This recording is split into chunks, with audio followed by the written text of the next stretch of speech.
হরে কৃষ্ণা। তো আমরা শ্রীমদ্ ভগবদ গীতা যথাযথ থেকে মুখবন্ধ আলোচনা করছিলাম।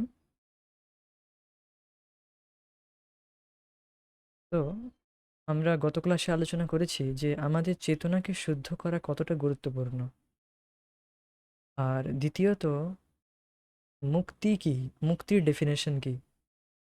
মুক্তির হিত্বা অন্যথা রূপেণ স্বরূপেণ ব্যবস্থিতি। যদি আপনাকে প্রশ্ন করা হয় মুক্তি কি, তো মুক্তির অর্থ এটাই, নিজের স্বরূপে অবস্থিত হওয়া। এই মুক্তির ধারণা নিয়ে অনেকের ভুল ধারণা রয়েছে। যদিও এই জড়জগতে মুক্তির আলোচনা হয় না, যদিও হয় তাও ভুলভাবে হয়। হ্যাঁ, কি ভুলভাবে হয় যে ভগবানের সাথে মিশে যাওয়া, অথবা কেবল শরীর থেকে মুক্তি লাভ করাই মুক্তি। হ্যাঁ, বা অনেকে বিভিন্ন রকম ডেফিনেশন দেয়, কিন্তু এটা প্রকৃত ডেফিনেশন নয়। শ্রীমদ্ ভাগবতম অনুসারে মুক্তির ডেফিনেশন হচ্ছে এটাই, মুক্তির হিত্বা অন্যথা রূপেণা স্বরূপেণ ব্যবস্থিতি। মুক্তির মানে, মুক্তি মানে অন্য রূপকে ত্যাগ করে নিজের স্বরূপে অবস্থিত হওয়া। এটাই মুক্তি। নিজের স্বরূপ মানে কৃষ্ণের, আমি কৃষ্ণের দাস, আমি কৃষ্ণের দাস, এই স্বরূপে স্থিত হওয়া। অর্থাৎ এমনভাবে কাজ করা যাতে কৃষ্ণ সুখী হয়, কৃষ্ণের সুখীর জন্য, সুখ বিধানের জন্য কাজ করা। এটি মাথায় রেখে তখনই আমরা মুক্ত, তখনই আমরা আমাদের স্বরূপে অবস্থিত। তো then we are free from this material touches of the, তখন আমরা মুক্ত এই মায়ার বন্ধন থেকে। তো এখন আমরা আজকে আহ, এই বিষয়ে আরও একটু অ্যানালিসিস দ্বারা, কিছু উদাহরণের দ্বারা আমরা বোঝার চেষ্টা করব যে সত্যি আমরা এই যে চেতনাকে শুদ্ধ করা, তারপর কিভাবে এই চেতনাকে শুদ্ধ করতে হয়, সেই বিষয়ে। আর ভগবানের সংস্পর্শে থেকে ভগবানের ভক্তি যোগ অনুশীলন করা, আর ভগবানের সাথে যে সংযুক্ত হওয়া, ভগবানের সাথে সংস্পর্শ থেকে এই ভক্তিযোগে অনুশীলন করা কিভাবে, এটা কিছু উদাহরণের দ্বারা বুঝবো। আর কতটা এটি গুরুত্বপূর্ণ তাও এটি আমরা কিছু প্রভুপাদের উদাহরণ দেবেন, খুবই সুন্দর। হুম, যে ভগবানের ভক্তি ছাড়া আমরা অচল। যদি আমরা ভগবত ভক্তি অনুশীলন না করি, তাহলে আমাদের জীবনটি বৃথা, আমাদের কোনো মূল্য নেই, আমাদের ভ্যালু জিরো, আমাদের ভ্যালু নেই, কিছুই নেই। নট জিরো, মানে খুবই ইনসিগনিফিক্যান্ট, মানে খুবই দুঃখময় জীবন আমাদের হয়ে যায়, অবস্থা খুব খারাপ হয়ে যায়। তো সেই বিষয়ে একটু আলোচনা করব যে আমাদের চেতনাকে উন্নত করার জন্য ভগবত উন্মুখী কর্ম করা উচিত, যার দ্বারা আমাদের চেতনা শুদ্ধ হবে। তো এই চেতনা বলতে কি বোঝায়? এই চেতনা হচ্ছে আমি আছি, তারপর আমি কি, কলুষিত চেতনায় এই আমি মানে আমি হচ্ছি সমস্ত জগতের অধীশ্বর, আমি হচ্ছি ভোক্তা। তো এই চেতনা বলতে কি বোঝায়? এই চেতনা বলতে, চেতনা অর্থাৎ চেতনা মানে কি, আমি আছি, আই অ্যাম এক্সিস্টিং নাও, অথবা একটি সেন্স, সেন্স অফ আইনেস। হ্যাঁ, আমি আছি, এটিকে বলা হয় জ্ঞান শক্তি। আপনি অনুভব করছেন যে হ্যাঁ, আমার অস্তিত্ব রয়েছে, আমি দেখছি, আমি শুনছি, আমি ক্লাসটি শুনছি, বুঝতে পারছি। তো এটি আপনার জ্ঞান শক্তি রয়েছে, তার মানে আপনি একটি চেতন প্রাণী। তো এখন এটিকে কি বলা হয়, এই যে আমি আছি এই আইনেসকে কি বলা হয়? এটিকে বলা হয় ইগো। রিয়েল এটি ইগো, এটি অহংকার। আর এই ইগোকে নষ্ট করা যায় না, এই ইগো সবসময় থাকবে। হ্যাঁ, একটি চেতন প্রাণীর ইগো সবসময় থাকবে। এইবার আমরা আমাদের চেতনা কলুষিত হওয়ার জন্য এই ইগোটি ফলস ইগোতে পরিণত হয়ে যায়। ফলস ইগো মানে মিথ্যা অহংকারে পরিণত হয়। মিথ্যা অহংকারটি কি? মিথ্যা অহংকার হচ্ছে এটি, আমি হচ্ছি সমস্ত জগতের অধীশ্বর, আমি হচ্ছি ভোক্তা, ঈশ্বর অহম অহম ভোগী, এভাবে একটি শ্লোক রয়েছে। আমি ঈশ্বর, আমি ভোগী। তো এই বিষয়, এই জগৎ প্রতিনিয়ত আবর্তিত হচ্ছে, কারণ প্রত্যেকটি জীবসত্তা মনে করে সে হচ্ছে এই জড় জগতের স্রষ্টা ও অধীশ্বর।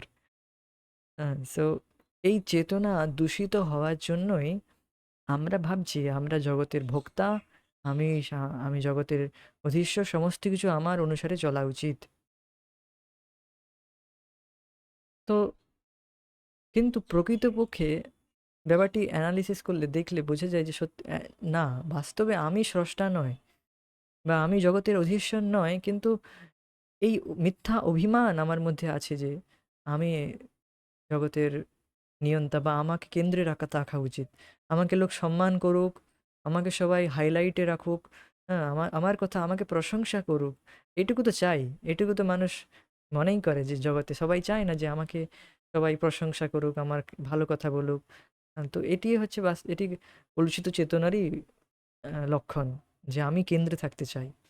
আমি সেন্টার পয়েন্টে থাকতে চাই। এটি কলুষিত চেতনারই লক্ষণ। তো চেতনা, আরও একটি বিষয় আলোচনা করা হয়েছিল গত ক্লাসে, চেতনা যে কলুষিত তার প্রমাণ কি?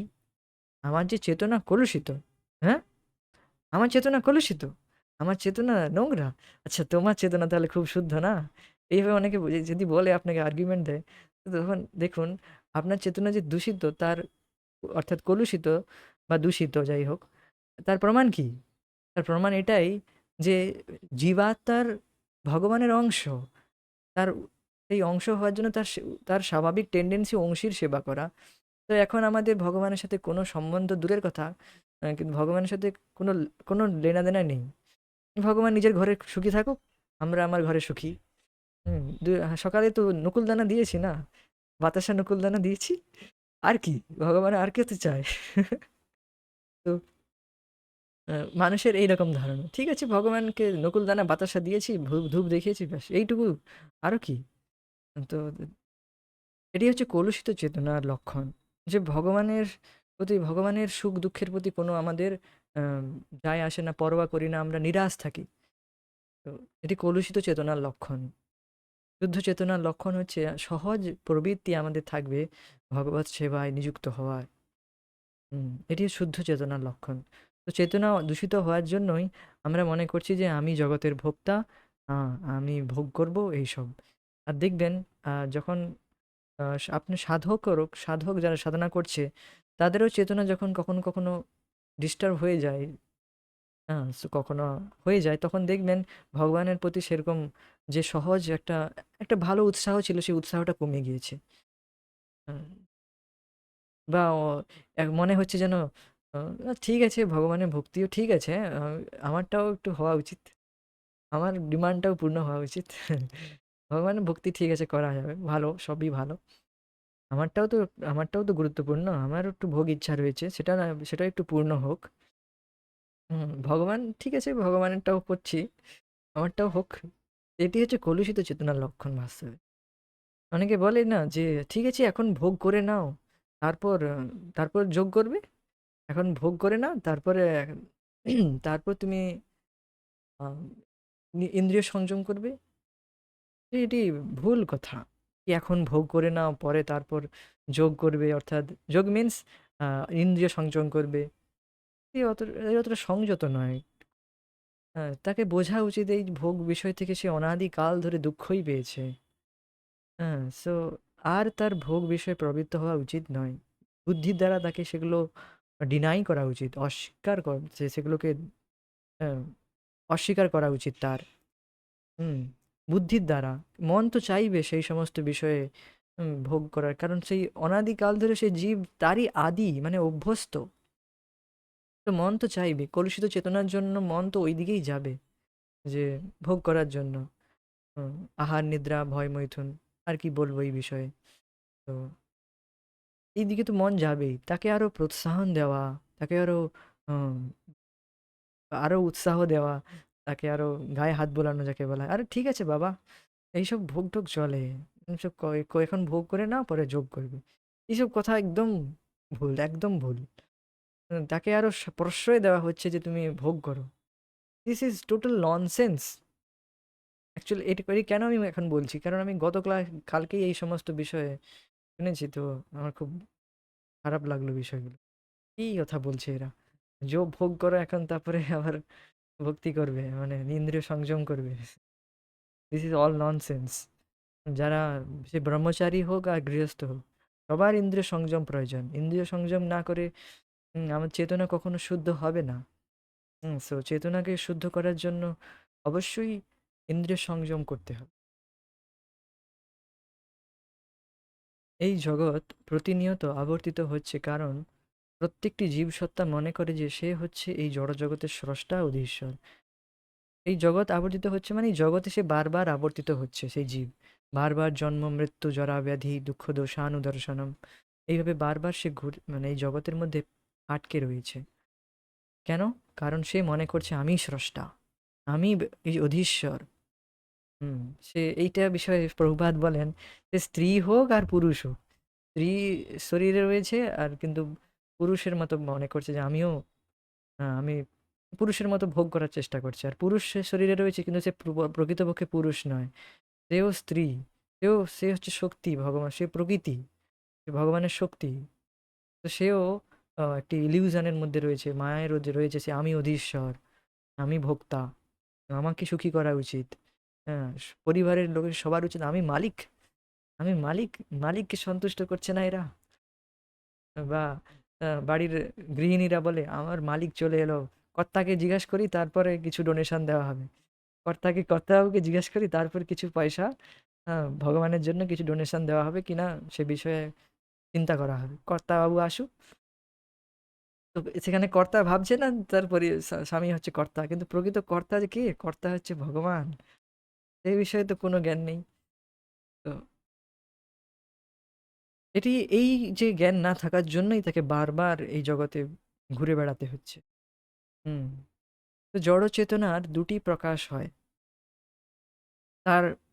তার একটির প্রভাবে জীব মনে করে যে সে হচ্ছে স্রষ্টা, আর অন্যটির প্রভাবে সে মনে করে সে হচ্ছে ভোক্তা, মানে এনজয়ার। আমি এনজয়ার, আর স্রষ্টা মানে আমি সৃষ্টিকর্তা, আমি সমস্ত কিছু বানিয়েছি, এই এত তিল তিল করে মাথার ঘাম পায়ে ফেলে রক্ত জল করে এই ঘরটা বানালাম, আর এরা বলে নাকি ভগবান সৃষ্টিকর্তা। এত কষ্ট করে মাথার ঘাম পায়ে ঝরিয়ে তাদের বলো এখন তুমি, আপনারা বলুন যে মাথার ঘাম কি নিজে সৃষ্টি করেছে, বা মাথার ঘাম বা সমস্ত কিছু নিজে তিনি সৃষ্টি করেছেন? এখন বাবু সাহেব নিজেই মাথার ঘাম সৃষ্টি করেছেন। মাথার ঘামটিও যে বেরোচ্ছে, কি করে বেরোচ্ছে জিজ্ঞেস করো, বা কি করে তিনি পরিশ্রম করেছেন, কি করে তার সমস্ত কিছু ইন্দ্রিয় কাজ করছে, হ্যাঁ, বা কি করে সমস্ত কিছু তিনি করলেন। সেটা কি করে করলেন তিনি, একটু ভালো করে একটু লিখে দিতে বলুন। তো না না না, অত সব কিছু জানি না, কিন্তু এইটুকু সে তার সেই জানি না কেন, কারণ সে মিথ্যা অহংকারের মধ্যে রয়েছে, অজ্ঞানের মধ্যে রয়েছে, সে নিজেকে মনে করছে যে আমি স্রষ্টা, আমি সমস্ত কিছু। তো খুব আসক্তি হয় এই বিষয়ে, আপনারা জানবেন না, খুব আসক্তি হয়। যে যে একটা ঘর তৈরি করে, মানে একটা বাড়ি তৈরি করেছে, খুব সারা জীবন খেটে খেটে সে বাড়ি তৈরি করেছে, তার খুব আসক্তি হয় সেই বাড়ির প্রতি। হুম। আর শেষ পর্যন্ত মৃত্যু হওয়ার পরে দেখি সেই বাড়িরই কিছু বিড়াল কুকুর হয়ে, বিড়াল বা কিছু কিছু পোকামাকড় হয়ে সেই বাড়িতেই সে থাকে, এত আসক্তিতে। এরকম অবস্থা হয় কারণ সেরকম তার কর্ম থাকে না, তাকে সেইরকম জনি লাভ করতে হয়। আবার সেই ঘরেই তাই ঠিক আছে তুমি ঘর চাও, ঠিক আছে ওই ঘরেই থাকো, একটা অন্য কোনো পোকামাকড় বা বিড়াল যা হোক একটা শরীর দিয়ে দেওয়া হয়।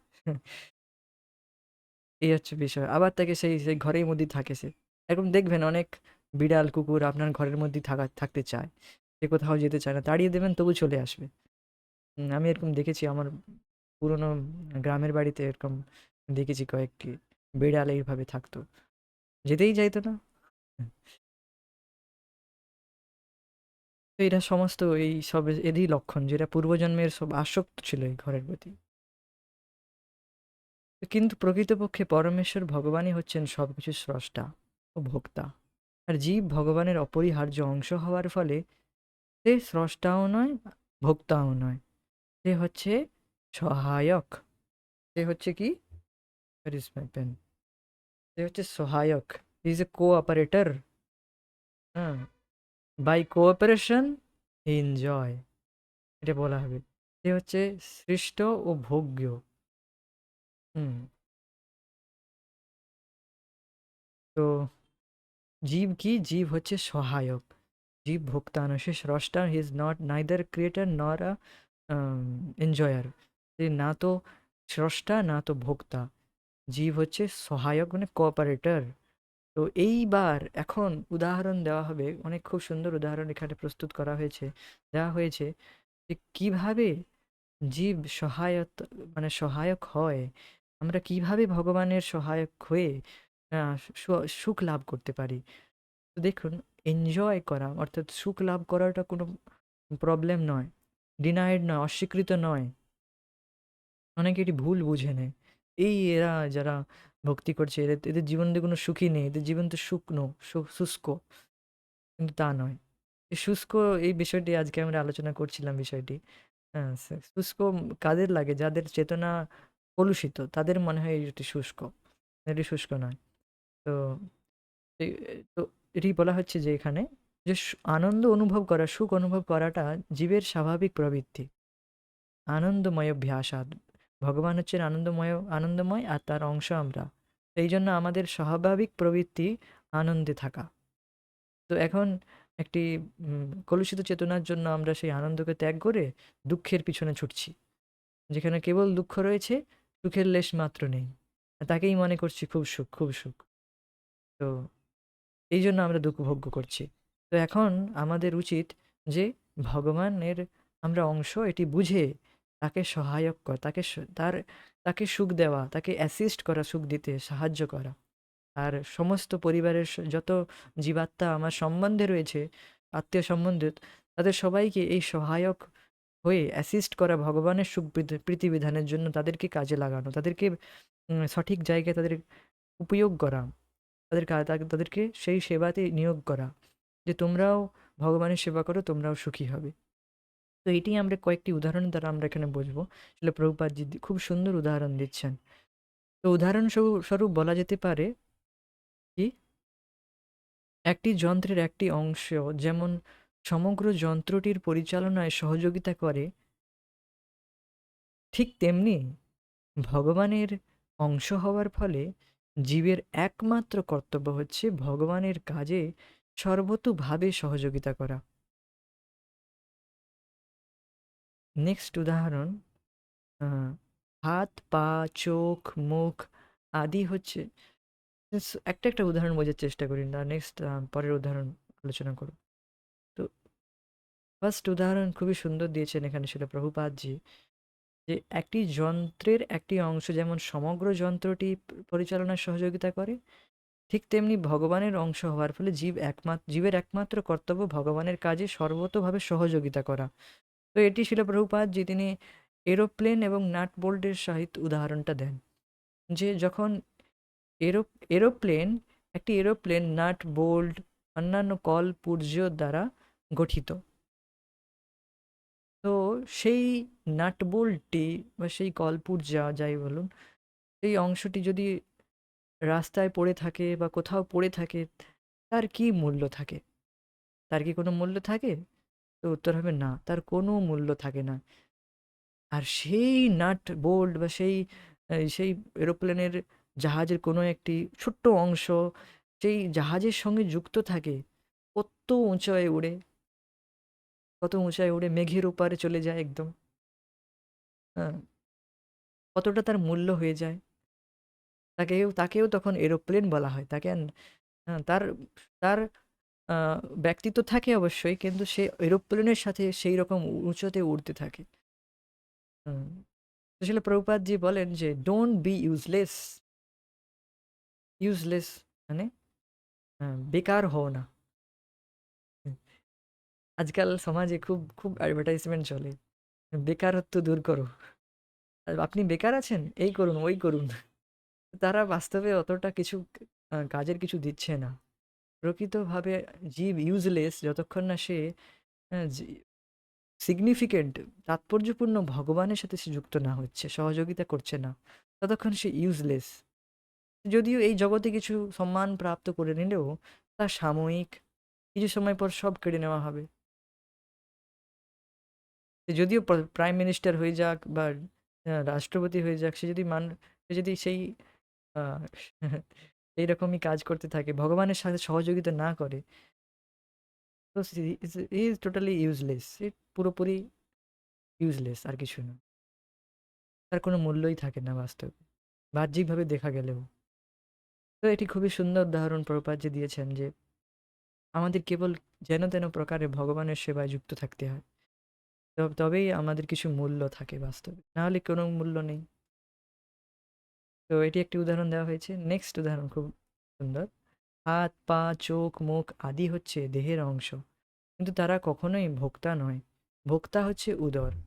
এগুলি সমষ্টিগতভাবে কাজ করে উদরকে ভোগ করতে সাহায্য করে। যেমন পা দেহকে বহন করে নিয়ে চলে, হাত খাদ্য সংগ্রহ করে, আর দাঁত চর্বণ করে। এভাবে সমস্ত দেহই উদরকে ভোগ করতে সহযোগিতা করে,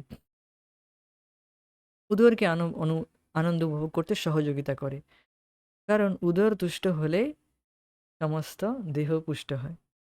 তাই সবকিছু উদরকে দেওয়া হয় এবং তার ফলে সমস্ত দেহ বলিষ্ঠ ও সক্রিয় হয়। তো খুব সুন্দর উদাহরণ। আহ, আমার কিছুদিন আগে আমি কিছু ক্লাস ক্যান্সেল করেছিলাম টায়ার্ডনেসের জন্য। তো এইবার আমি যখন টায়ার্ড হয়েছিলাম, এই নয় যে আমি হাতকে খাওয়াচ্ছিলাম, পাকে খাওয়াচ্ছিলাম, এই হাত দুর্বল তুমি, ঠিক আছে তোমার জন্য আলাদা খাবার দিচ্ছি।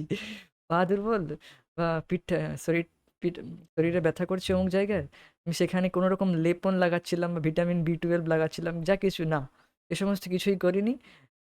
পর্যাপ্ত পরিমাণে স্বাদিষ্ট আর পুষ্টিকর খাবার গ্রহণ করেছি, উদরেই দিয়েছি, কোথাও অন্য কোথাও দেইনি। আর খুব ফিস্ট পেয়েছি এখানে, এখানে এসেছি মায়াপুরে এসেই ভক্তদের ফিস্ট। তো 2 দিন ফিস্ট, অর্থাৎ খুব ভালো রকম প্রসাদের ব্যবস্থা ছিল ভগবানের কৃপায়। তো প্রসাদ একদম সমস্ত কিছু A to Z, নিম বেগুন থেকে শুরু করে সমস্ত কিছু, পায়েস থেকে মিষ্টি থেকে শুরু করে সব কিছু, সমস্ত কিছু আমি উধারেই দিয়েছি, অন্য কোথাও দেইনি। তো ঠিক তেমনি আহ, আমাদের, আমরা ভগবানের অংশ। তো আমাদের উচিত সমস্ত ভোজন ভগবানকেই, অর্থাৎ সমস্ত কিছু সুখ পুরোপুরি ভগবানকে দেওয়া। একটুকুও ভাবা উচিত নয় যে আমার জন্য থাকবে কি থাকবে না, এই সমস্ত কিছু একদম ভাবা উচিত নয়। কারণ এই যে উদাহরণটি দেওয়া হয়েছে এখানে, কি হাত কখনো চিন্তা করে যে সে তার কিছু থাকলো কি থাকলো না? করে না। সে সমস্ত কিছুটা ভগবান, অর্থাৎ তার পেটের জন্য উদরকে দেয়। আর যা কিছু তার প্রয়োজনীয়তা, যা কিছু তার প্রয়োজনীয়তা তা উদর পূর্ণ করে। হুম। যা কিছু তার প্রয়োজনীয়তা সেই শরীর থেকেই সে লাভ করে যায়। অটোমেটিক, স্বাভাবিকভাবেই সে যা তার নিড তা পূর্ণ করে। তো এর থেকে এটা খুবই অ্যানালজির দ্বারা বুঝতে পারছি, যদি আপনি ভগবানের সেবায় যুক্ত আছেন, আপনার নিড, আপনার যে প্রয়োজনীয়তা, তা ভগবান পূর্ণ করেন। যেন তেন প্রকারে ভগবান ঠিক পূর্ণ করে দেন। তো এটি হচ্ছে বিষয়, বোঝার বিষয়। যেই নয় যে সমস্ত কিছু দিয়ে দিলে আমার জন্য কি থাকবে না। ভগবানের এটাই ভগবত্তা, তিনি সমস্ত কিছু নিয়েও সমস্ত কিছু ছেড়ে দেন। যা কিছু, সমস্ত কিছুটা তিনি অ্যাকসেপ্ট করেন, আর সমস্ত কিছুটাই তিনি অ্যাজ ইট ইজ প্রসাদ রূপে রেখে দেন। এটি হচ্ছে ভগবানের ভগবত্তা। হ্যাঁ। তো অনেকে মনে করে আমি সমস্ত কিছু ভগবানকে দিয়ে দেবো তো আমার কি থাকবে, না আপনার জন্য আরো বেশি থাকবে। এটাই হচ্ছে ভগবানের ভগবত্তা, এটি হচ্ছে ভগবানের দিব্যতা, যেটি সবাই বুঝতে পারে না। তো এই সম্বন্ধে আরো একটি উদাহরণ রয়েছে। হুম। যেটি উদাহরণ দেন সেটা প্রভুপাদজি বারবার। যখন হাতে কোথাও আঘাত লাগে, হাতের কোনো, হাতে পায়ে বা কোথাও আঙুলে কোথাও চোট লাগলে, হুম, তো সেই চোট লাগা, সেই আঘাতপ্রাপ্ত আঙুল বা কেটে যাওয়া জায়গায় আমরা খুব তার যত্ন নিই। আঙুলটি কেটে গেছে, খুব যন্ত্রণা হচ্ছে, আমি তৎক্ষণাৎ আমরা সেখানে মেডিসিন ব্যান্ডেজ করি, যে সমস্ত কিছু তৎক্ষণাৎ ব্যবস্থা নেই। আমি এই বিষয়গুলি রিসেন্ট এইটি পড়েছি, তার কিছুদিন আগেই ভগবান আমাকে এগুলো সমস্ত আহ, অনুভব করিয়েছে যে আমার চোট লেগে গিয়েছিল পায়ে। তো আমি তৎক্ষণাৎ আশেপাশে দেখলাম, তৎক্ষণাৎ আমি ডাক্তার খুঁজলাম। তো ডাক্তার সঙ্গে সঙ্গে আমি ডাক্তারখানায় গিয়ে আমি মেডিসিন পত্র লাগালাম, ব্যান্ডেজ করলাম, সমস্ত কিছু করেছি তৎক্ষণাৎ। এই নয় যে আমি লেট করেছি সেই সময়। তো এই বিষয়টি কেন বললাম, যে আমার সাথে যুক্ত সেই আঙ্গুল বা এই বিশেষ অঙ্গটির আমি কেয়ার করছিলাম। কেন? কারণ আমার সাথে যুক্ত রয়েছে। যদি সেটি পুরোপুরি কেটে আমার শরীর থেকে আলাদা হয়ে যেত, তাহলে আমি আর তার কেয়ার করতাম না। সেটি সেখানেই পড়ে পড়ে নষ্ট হতো বা পচে যেত। বেসিক্যালি এটা পচে যেত, আর কিছু না। তো ঠিক তেমনি জীবাত্মা ভগবানের অংশ হওয়ার জন্য ভগবানের সেবায় যদি সে যুক্ত থাকে, ভগবান তার স্পেশাল কেয়ার করেন। হুম। আর যদি সে তার কোনো ভগবানের প্রতি কোনো তার কোনো আম কোনো রকমভাবে কোনো অ্যাটাচমেন্ট কোনো কিছুই না থাকে, ভগবানের সাথে কোনো তার লেনদেন কিছুই নেই, বা অর্থাৎ কোনো সম্বন্ধই নেই, রাখতেও চায় না। ভগবান ভগবানের ঘরে খুশি থাক, আমি আমার ঘরে খুশি, আমি আমার পরিবারে খুশি। তো basically he or she is rotting only. ঠিক সেই আলাদা বিচ্ছেদ প্রাপ্ত আঙ্গুলটির মতোই, he or she is rotting only. সে কেবল পড়ছে, আর কিচ্ছু নয়। সো এটি খুবই সুন্দর উদাহরণ দেওয়া হয়েছিল প্রভুপাদের দ্বারা, যে শরীরের সাথে যুক্ত অঙ্গের কত আমরা তার পিছনে হাজার হাজার টাকা খরচা করি ঠিক করার জন্য। তো ভগবান সেই রকম, এই জীবাত্মা যে ভগবানের সেবায় যুক্ত আছে তার খুব কেয়ার করেন। তো নেক্সট উদাহরণ কি দেওয়া হয়েছে? তো নেক্সট উদাহরণ, গাছের গাছের গোড়ায় জল দিলে যেমন সমস্ত গাছটিকে জল দেওয়া হয়, উদরকে খাদ্য দিলে যেমন দেহকে খাদ্য দেওয়া হয়, ঠিক তেমনি পরম স্রষ্টা ও পরম ভোক্তা ভগবানের সৃষ্টি কার্যে ও ভোগের কার্যে সহযোগিতা করাই আমাদের কর্তব্য। এভাবে তাকে তুষ্ট করার ফলেই আমাদের অস্তিত্বের উদ্দেশ্য সফল হয়। আমাদের অস্তিত্বের উদ্দেশ্য সফল হয়। যদি হাতের আঙুল মনে করে উদরকে না দিয়ে সে নিজেই সব কিছু খাবে, তাহলে তাকে নিরাশ হতে হবে। ঠিক তেমনি জীব যদি মনে করে ভগবানকে বাদ দিয়ে সে নিজেই সুখী হবে, তবে তাকে নিরাশ হতে হবে। ভগবান সৃষ্টিকর্তা এবং তিনি হচ্ছে একমাত্র ভোক্তা, আর সমস্ত জীব হচ্ছে তার সহায়ক। ভগবানের সহায়তা করার মাধ্যমে জীব তার অস্তিত্বের সার্থকতা উপলব্ধি করতে পারে। তার ফলেই সে আনন্দ উপভোগ করতে পারে। তার ফলেই, হস্যই দেওয়া হয়েছে মানে কি, জোর দেওয়া হচ্ছে। হ্যাঁ, ফলের সাথে হস্যই যোগ করা হয়েছে মানে খুব জোর দেওয়া হচ্ছে, মানে আর কোনো উপায় নেই তার আনন্দ উপভোগ করা।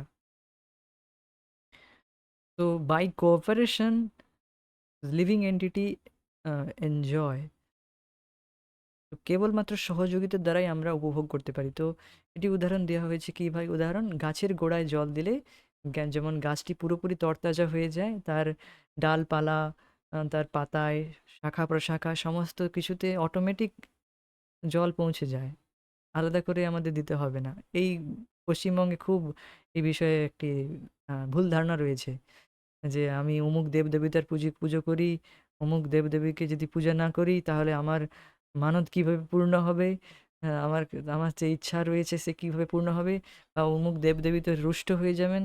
তো এই সমস্ত ভুল ধারণা। ভগবান বলছেন অহম আদির হি দেবানাম, আমি সমস্ত কিছুর আদি দেব। হ্যাঁ, আর ভগবান বলছেন অহম সর্বস্ব প্রভাব, আমি সমস্ত কিছু স্রষ্টা।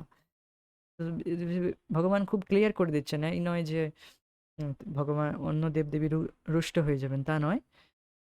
ভগবান কৃষ্ণকে আমরা সুখী করলে সমস্ত দেবদেবী অটোমেটিক তারা সন্তুষ্ট হয়ে যাবেন। যেমন গাছের গোড়ায় জল দিলে সমস্ত প্রশাখা, পাতা, লতা পাতা সমস্ত কিছু অটোমেটিক পুষ্ট হয়, তেমনি। তো এটি শ্রীমদ্ ভাগবতমের শ্লোক। এই দুটি যে উদাহরণ দেওয়া হয়েছে, যথা তরুর্মূলম নিষেচনেশ্চ তৃপ্যন্তি তৎস্কন্ধ ভুজোপি শাখা। এইভাবে শ্লোকটি রয়েছে, আমি পুরোপুরি বলছি না এখন। হ্যাঁ, সো আপনি দেখবেন যেভাবে তরুর্মূলম, তো এখানে উদাহরণ যেটি দেওয়া হয়েছে এটি শ্রীমদ্ ভাগবত থেকে শিল প্রভুপাদ জি উদাহরণ দিচ্ছেন। হুম। তো বুঝতে পেরেছেন হয়তো এখানে, যে আমাদের অস্তিত্ব তখনই, কোনো গুরুত্ব রয়েছে, আমাদের অস্তিত্বের গুরুত্ব তখনই রয়েছে যখন আমরা ভগবত সেবায় নিযুক্ত রয়েছি, নচেত আমাদের অস্তিত্বের কোনো গুরুত্ব নেই। বাই কোঅপারেশন উই এনজয়, আমরা সুখ লাভ করি। অর্থাৎ ভগবত ঋষিকেন ঋষিকেশ সেবনম ভক্তির উচ্চতে, এটাকেই ভক্তি বলা হয়। ঋষিকেশ অর্থাৎ ভগবানকে নিজের ইন্দ্রিয় দ্বারা সেবা করা। আর এখানে নিরাশ হওয়া মানে, নিরাশ হয়ে হব মানে কি, বারবার আমরা ব্যর্থ হব, কখনোই আমরা সুখ লাভ করতে পারবো না। বারবার আমরা ব্যর্থ হব, যতবারই আমরা চেষ্টা করব স্বতন্ত্র ভোগ করার চেষ্টা করব। যেটি একটি সহজ টেন্ডেন্সি, আমাদের বদ্ধজীবের একটি সহজ টেন্ডেন্সি, প্রবৃত্তি, স্বতন্ত্র ভোগ করার ইচ্ছা। এটি বারবার যতবার আমরা এইভাবে করতে যাব কখনোই আমরা সুখী হব না। এটি এখানে বোঝার চেষ্টা করা হয়েছে, বোঝানোর চেষ্টা করা হচ্ছে এতগুলো উদাহরণের দ্বারা। হুম।